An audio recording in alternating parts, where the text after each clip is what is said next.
Hello everyone, today we will talk about how to fix or how to solve the problem of stories not showing on Messenger app. To know how to fix or how to solve the problem of stories not showing on Messenger app, you should just go to settings. In the first, you can click on apps and you will enter to Messenger app. Then you can click on first app and you can click OK. After that, you will enter to the window of storage. Here you can click clear cache. Don't click clear data because that can cause you errors or can delete your account.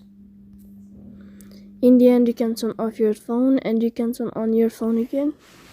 So please don't forget to support us by like and subscribe.